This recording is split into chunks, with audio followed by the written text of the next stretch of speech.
CBS 11 News at 4.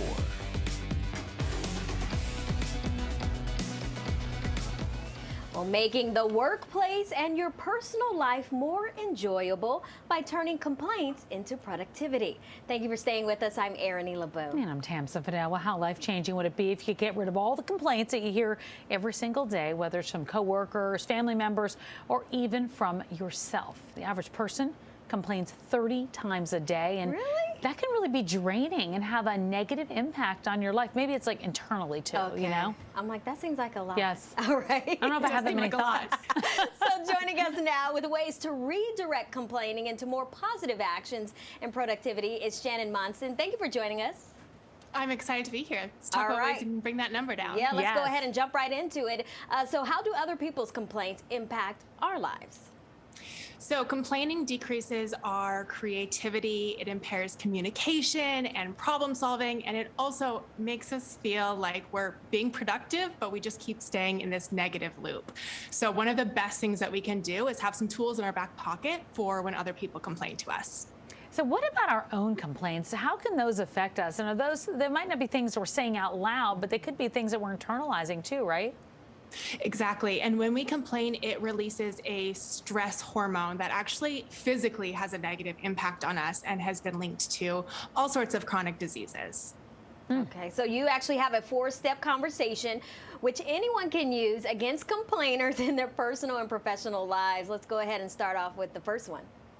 So I love this framework. It's called I like, I wish, I wonder. So I like, you want to start with some sort of positive observation to immediately shift the tone of the conversation from a negative to a positive.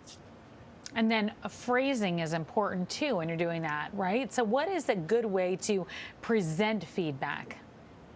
So using the phrase I wish presents your feedback as a gift instead of, you should do this, or even joining in on the complaining. It's a really great way to kind of paint, hey, there's another option for what this could look like. So provide some type of solution, it seems like. Okay, so the third one is all about looking ahead. What's a key phrase to use here?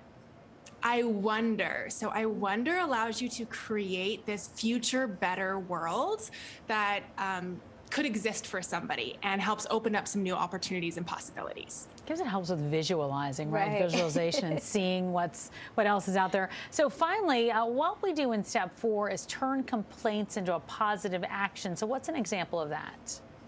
So once you've painted this world, you always want to have clear directives that people can walk away with. So kind of coming up with, hey, is that something that you think you could take action on, and actually holding somebody accountable so that it doesn't just turn into this constant cycle of complaining. Okay, so let's go ahead and put this into action. Can you give us a real life scenario where someone might use this technique?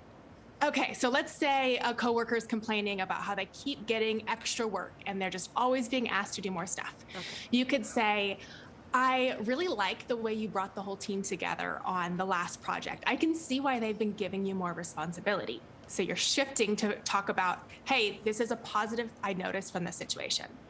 I wish there was a way you could maybe shift some of your other responsibilities so that you can just do the stuff that you're really good at.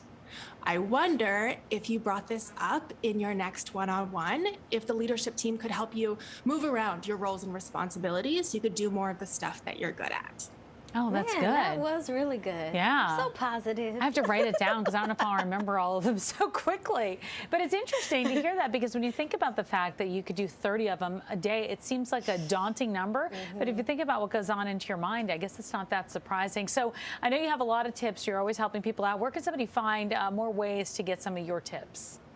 I love sharing communication tips. You can find me on Instagram at Shannan Monson, or on TikTok, or my website, shannanmonson.com. Great, great, great. All right. Well, Shannan, thank you so much for joining us today. Thank you for having me. I'm excited to hear how this framework helps. All right. Have a great day. Take care. You as well. All right, G.